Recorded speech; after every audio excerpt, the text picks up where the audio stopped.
Hello, and welcome back to the channel. As most of you know, I'm Topher. And for those of you who don't know and just randomly decided to click on my video, welcome to the channel. I'm Topher. Thank you for stopping by.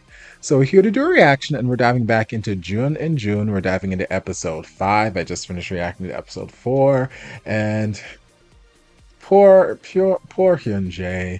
Like, every time he turns around, there is some other fine-ass man with cheekbones and ears trying to woo Lee Jun. Like, I swear, everybody in this universe is trying to steal Lee Jun's kitty cat, and I need to find a way to become Lee Jun, basically. So we're gonna dive in and just see where this episode takes us, what shenanigans they have in store for us, and just yeah, the things of the things of the things.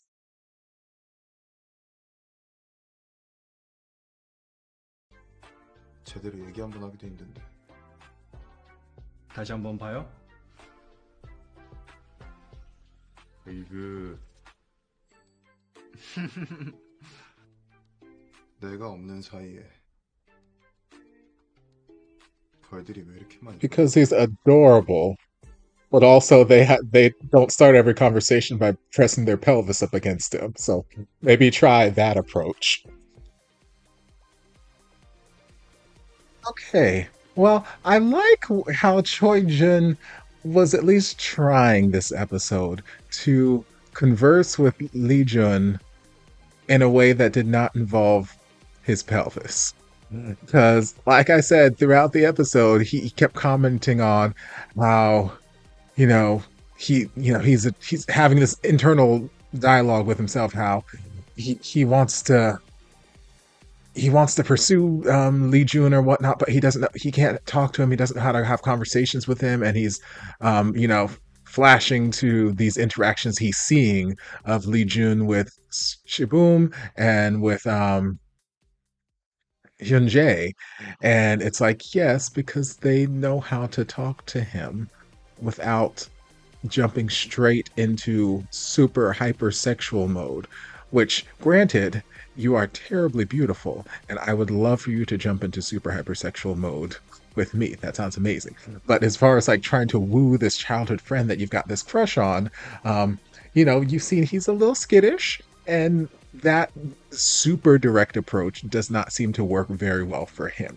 You gotta a little bit more subtlety. So like the other guys, like Shibum seems to be very direct, like, hey, I want to have dinner with you, I'm trying to have lunch with you, blah blah blah, and Lee Jun just keeps avoiding him for whatever reason.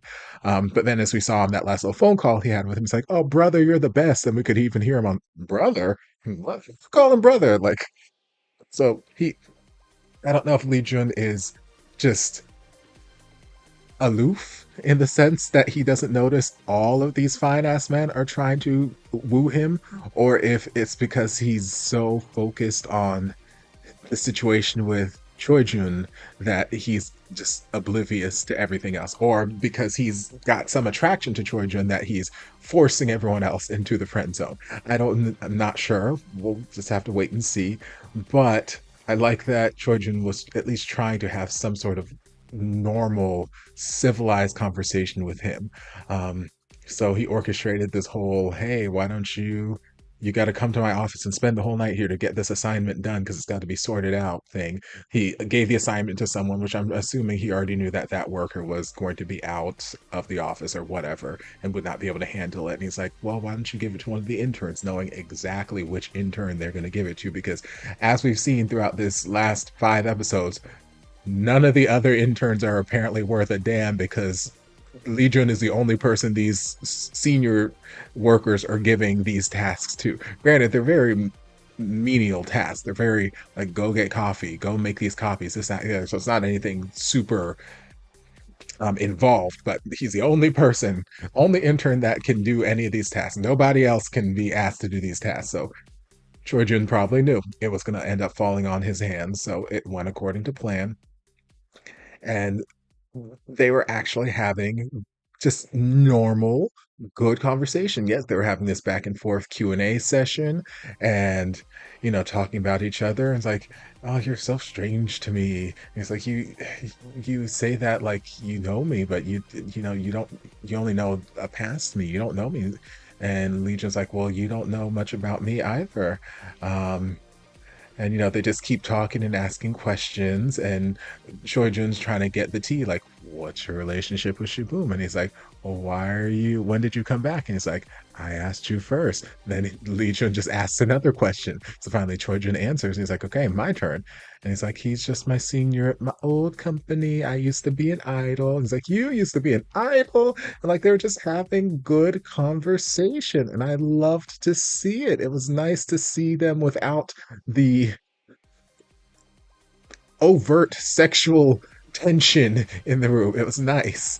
Um, and then at some point, Choi Jun was said something along the lines of "You're super special to me," or "You're very special to me," and Lee Jun was like, "Is do you are you just saying that because you say that to a lot of people, or are you being serious?" And like, we're having a moment, we're having like a real serious emotional moment for a change, not laden with sexual chemistry or tension or anything like that. It was just a genuine nice emotional moment. And then it got interrupted by fiance. um I think, sorry, I'm just kind of scrubbing through it. Yeah, she that's when she came in with a chicken and whatnot. I'm like, oh, we were just in the middle of conversation. But then he was having his interactions with the fiance, and Choi Jun and Young were just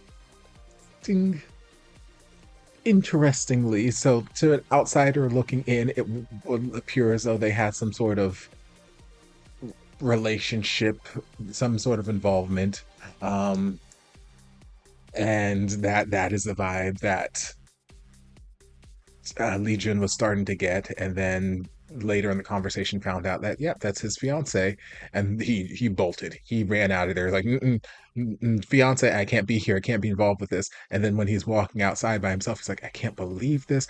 I thought this was love. How could he? How come he never told me? Blah blah blah blah blah. And I'm like, baby boy, you thought what was love? Did you think that he was in love with you, or did you think that you were in love with him? I got questions about what you meant in that, because obviously there is an attraction from Choi to Lee. And I've been going back and forth as to whether or not Lee has, at least is conscious of an attraction towards Choi. Um, and it seems as though perhaps that is the case, especially once we got back to his apartment and he's sniffing the shirt and this, that, and the other. I'm like, okay, yes, right now he does have some sort of mutual attraction towards Choi Jun. And well, that could have made a whole lot of this series, the early parts of the series, so much easier to just deal with if we had just been open and honest. But we don't do that in these series. We ain't got time for open and honest conversations. Um, so he was upset because he's like, oh, this guy is out here cheating on his fiance and he's trying to make me a homewrecker. And then Choi Jun visits him at the house, and he's like, I came to pick up my shirt. And it's like, okay, here's your shirt. And it's like, do you really think I'm here for the shirt? And he's like, yeah. He's like, girl. And he starts pushing up on him, and he's like, no, I can't believe this. I knew you were raised in America, but I didn't think this, that, and the other. And I'm like, baby girl, what do you think we do? What do you think American style is? You think we just lead with our pelvises and we just out here home wrecking left and right and cheating on our fiancés? And I mean, it's not wrong, but I mean, that's not just America. That's all over the damn world. Okay, that's not just American style. That's universal. But like, girl, calm down. But that's another instance where I feel like Choi could have very easily used his words and said, hey, this is the situation. But he was so befuddled, caught up in whatever. He was stunned. He didn't have words. But I'm like, we could have solved so many things if we just used our words a little bit more quickly. Like, hell, when you told him that she was your fiance in the office, you could have given just a little bit more information before he flipped out and ran away. Um, when he's like, "Oh no, keep your distance from me." Before he closed the door, you could have given him some information. Even while the door is closed, you could have just talked through the door because technically you're still inside his house. Like he closed the door to his bedroom, I suppose, but you're still in his house. So like you could have just talked through the door and said, "Hey, this is actually the situation with me and my fiance," and blah blah blah blah blah. Like there's a lot of ways we could have gotten this information to him, but we're just not using our words. We're not. He's a smart man, but he's not using all the logic up there. It's like, oh, baby boy, um, don't let these cheekbones. Don't think the cheekbones are going to carry you through life. I need you to use your logic too. Um, let's see. We got flashbacks of Lee Jun in the early idol days when he first met Seop, and that whole photo shoot where we got the stars from Mr. Heart, which I absolutely love. It's one of my favorite series to rewatch. And those jeans were fitting like a glove. Lord Jesus, I just have to. I'm paused at that scene right now while I'm scrubbing through. But yeah, we got that little flashback, and Hyun Jae was around there too. So it seems as though Hyun Jae was a manager or some sort of like lead assistant or whatever for Shimon. Did I say Sibum? Sorry, I've got Miracle of Teddy Bear in my head. Shimon. So some sort of assistant or manager or whatever for him. And it seems as though he and Lee Jun left Shimon's employment at the same time, and it seems as though he was taking it very, very hard from that flashback we got there at the end. And like I was saying, that whole scene, the music and the disappointment, the hurt in Shimon's face, and Hyunjae not really being able to face him. Like he kept turning away and looking at him and kind of looking off and not really saying everything that he needed to say. He's just like, instead of answering the questions, he's just kind of leaving it open, like, you have to leave once I send you home, this, that, the other.